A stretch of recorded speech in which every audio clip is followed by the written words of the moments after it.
Wonderful. And now we're ready for our session.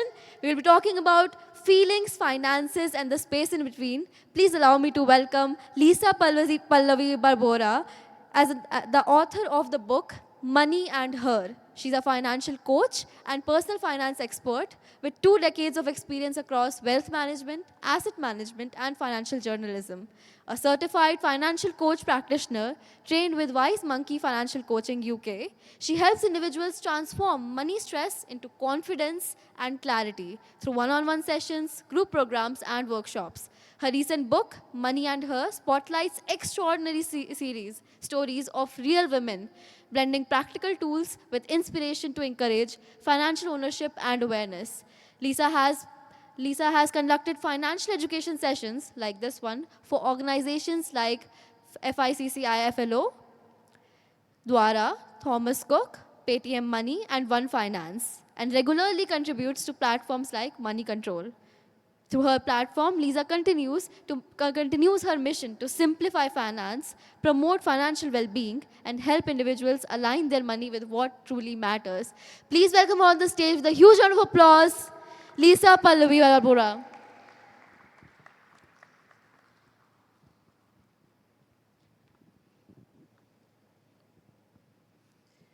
All right, thank you so much for that very generous introduction.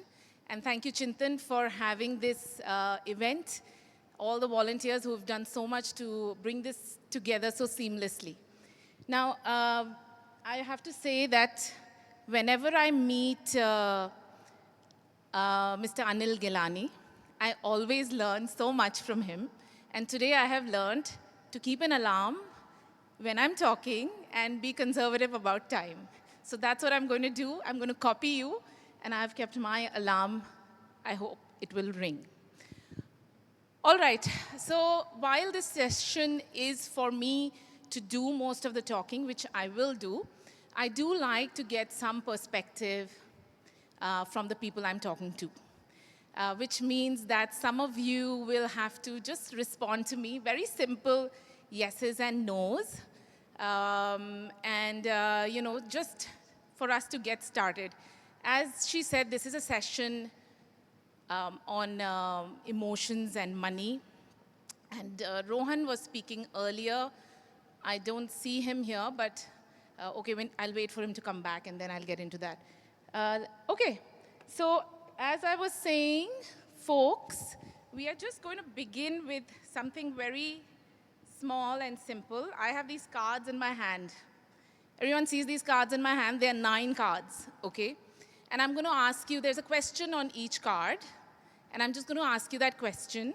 So raise your hand if it applies to you, whatever the question is. And keep a track, please, on where you are saying yes to the question, right? So raising your hand means that you're saying yes to the question. So just keep a track of those, because I won't be able to do that for so many people, and we'll come back to that, okay? So ready? First question. Just put number 1 if the card applies to you or whatever, but raise your hand so that I can visually also get a sense. Should I ask the first question? Done? Okay. I will hide the fact that I'm having money problems. Even if I can't afford it, I will spend money to keep up a good image. Does it apply to you? Please raise your hands. It applies to nobody? Nobody spends money for image? Okay. I only buy what I plan to buy. I will not get extra items or extra features. Wow, I see hands on that one. Super. Are you writing down? This is the second question. So please write down that it was a yes for you. Okay, third question. I have lots of things I bought but never use, like clothes and tools and household items, etc. Does anyone go through that? Okay. Super. Please write down question 3 for the yes. Okay, it seems most people I know are better off than I am. Anyone feels like that? Yeah? Please write down question 4 against that. Okay, I did say they are questions, but they are not questions. They are just statements. Sorry. Okay, next. I think things will work out, so I don't worry about money. Anyone feels like that? Super. That's the fifth one. Okay, sixth one. I know the difference between what I need and what I want. I'm sure hands will go up, but none of us know this. I'm sorry, I'm just going to cancel this. When someone does something nice for me, I feel I owe him or her. Yeah? Okay. This was the seventh card. Please write down the number. I think most people can manage money better than I can. Yeah, so some of you feel like that. So this is the eighth card, and the last one. Once I plan, I stick to it. This is the ninth card. Okay, I see some hands up. Super. Did any of you get 3 or more cards? Yeah, does anyone want to just tell me what numbers they were? 3, 5, and 7? Okay, hang on. 3, 5, and 7.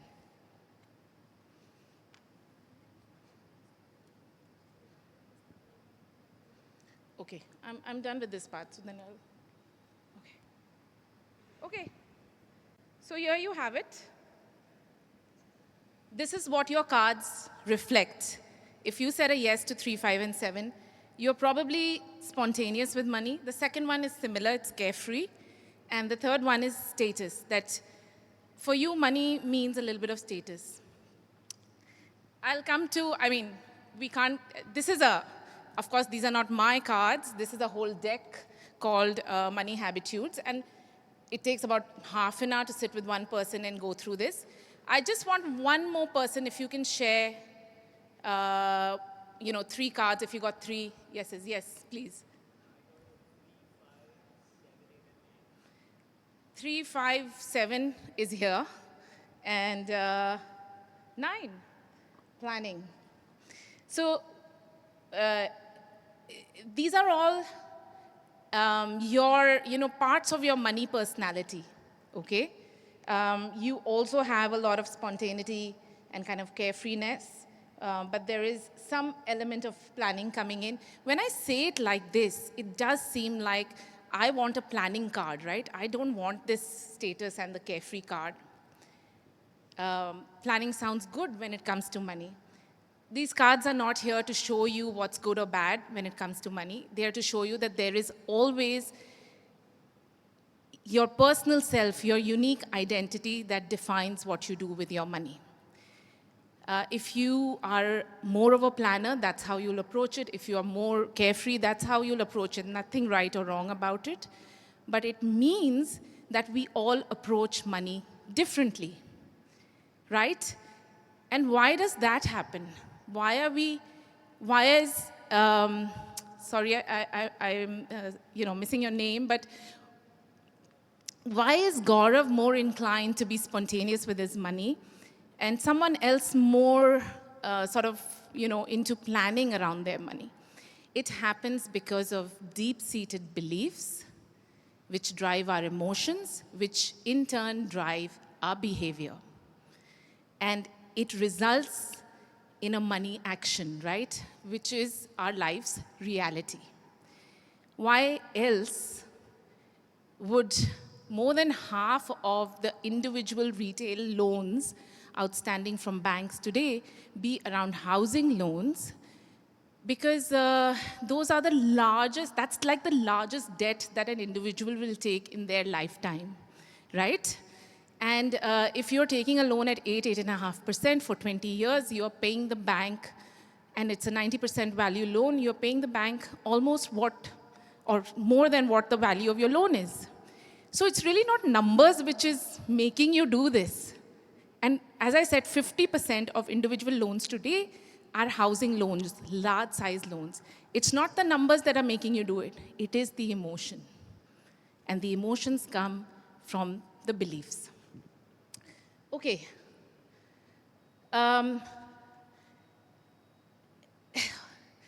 Before I get into that, I just want to, I don't know how much of the presentation I'll be able to get into, but I want to leave this stage with you guys thinking. So let me just put a story out there in front of you, right? There is a couple, And they're both doing really, really well in their careers. They've been married slightly more than a decade, maybe about 12, 13 years, and they have a child. And they're both doing really well in their careers. For some time, they do manage with one of the grandmothers to take care of the child, because you do need an ecosystem when both parents are working. But beyond 2, 3 years, they realize that one parent has to be completely available for the child. Both of them got promotions, which meant they were going to get busier. What are they going to do? What do you think they did? This is a real story, so what do you think they did? Any ideas? You can just talk out loud. The wife must have dropped her job. Any other? Hire a nanny. They wanted personal touch, right? That's what I said. One of the parents needed to be available.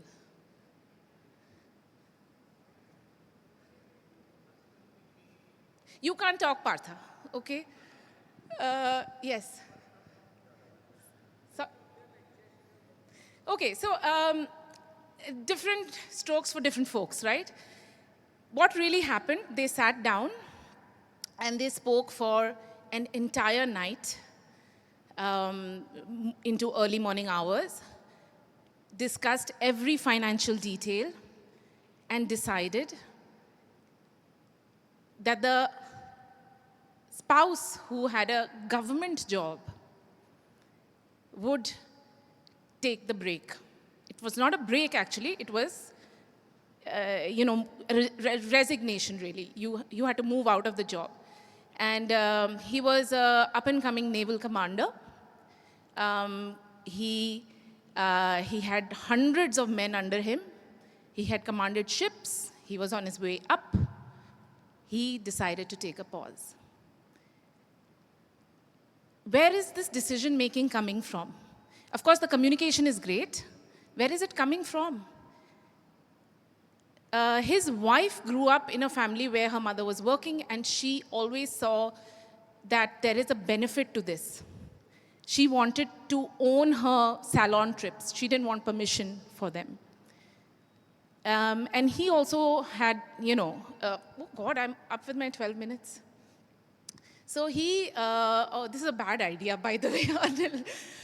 So he also had, this whole idea that money is important. And they were very good at managing their money for the first 12 years also, done the right things. So the belief that financial independence is important, but also the belief that family is important. And that's what led them to make this choice. Because even after he gives up his job, he's still going to get a pension. So there is a financial income coming in, and whatever they decided, right? But were the emotions hard to manage after? Sure. But the decision was made with awareness, and that's what's important. They were aware about their feelings, emotions around this decision. It was a financial decision at the end of the day, but with complete awareness. And hence, it was easier to handle later. This is a story in my book, Money and Her. And that's why I told Partha not to talk, because he's read it. But there are several stories like this. A very highly disturbing story was of a couple where both were co-signees on the loan for their house, but only one of them was the owner. No guesses? It was the husband. But the wife was a co-signer because she worked with the bank and she could get a preferential rate. What happened? They divorced, and she had no assets to her name. What happened there? That's also a financial decision. They took a big loan. What happened there? Love, trust, these are emotions, right? And she decided, it's okay, I trust him.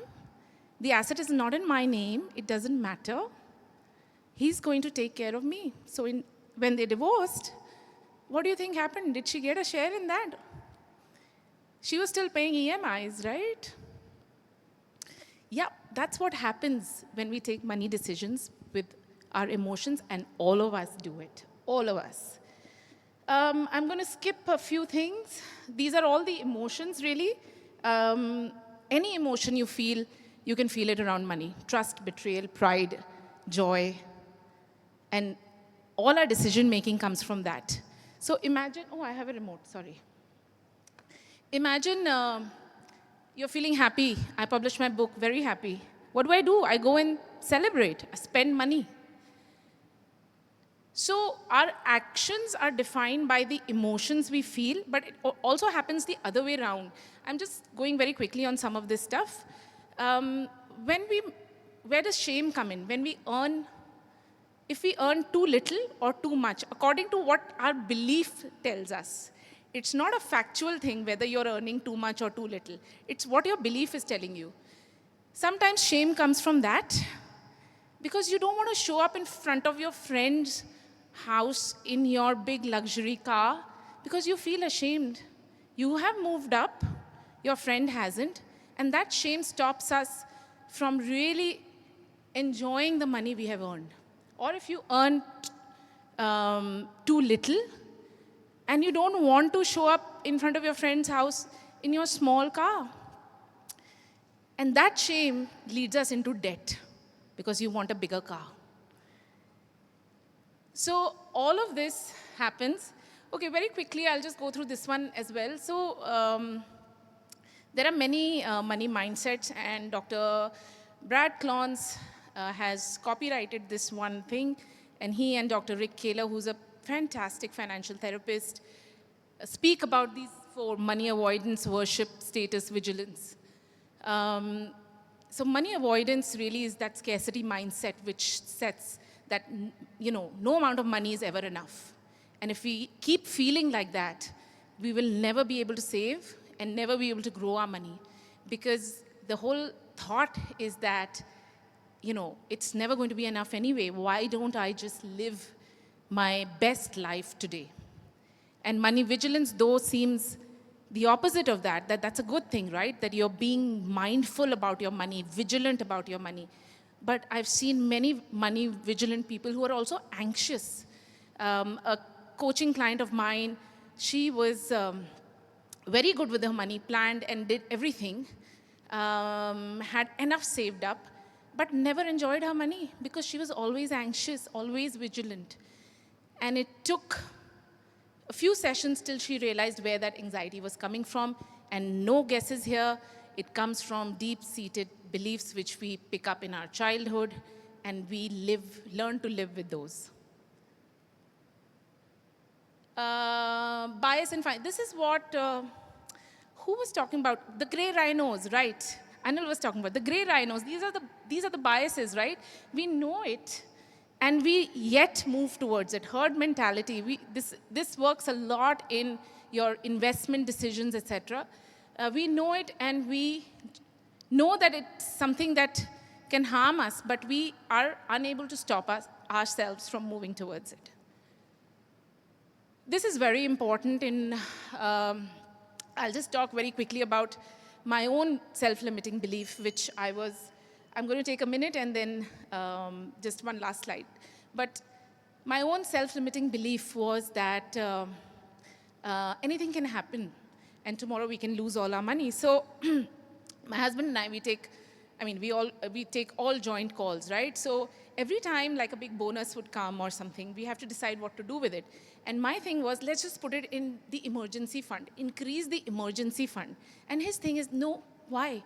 We need to invest in equity. We need to invest in equity. And we would have these arguments, right? And he would be like, what are we not covered for? Which emergency, to your mind? We've got the insurances, we've got some, money in debt and all of that. What is this emergency? What can happen? And I would just say, anything can happen. And anyway, we would do whatever, till I had a session with a financial therapist who took me back to where this is coming from. It came from, again, deep-seated beliefs. I had seen relatives in my childhood who lost their financial well-being overnight. They were very well off, and overnight they weren't, and the children suffered. And it stayed with me. I didn't even realize that that's where this was. Anything can happen overnight, right? But having the awareness made me realize that's not my reality.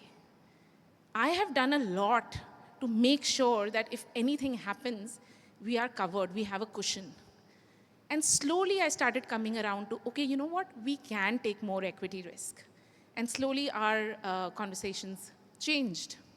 And whenever the extra money came in, it just, goes into whatever is most productive. And that's why you need to change if you do have limiting beliefs. And the other one as well, I do love what I do and don't expect to get paid for it. That's one that stays with a lot of people. But how do we translate all this into our lives? Yes, emotions impact money, decisions. How do we translate it to what matters to us? And Anil spoke about this again, about life goals. Move up 30,000 feet, okay? Look down. Imagine you're in a helicopter looking down on your life.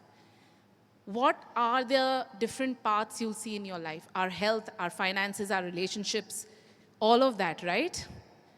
Think about what you like, what you don't like, what you can change, and what you cannot change. And your money choices, your money decisions definitely should favor what you like and what you can change. Because some things are out of our control. If health is important to you, make sure your money is working towards good health. If family is important to you, make sure it's working towards that. All right, folks, I'm very out of time. So anything that you want to share, anything, I don't want to put it as questions, but any comments, anything that anyone would like to share or ask even.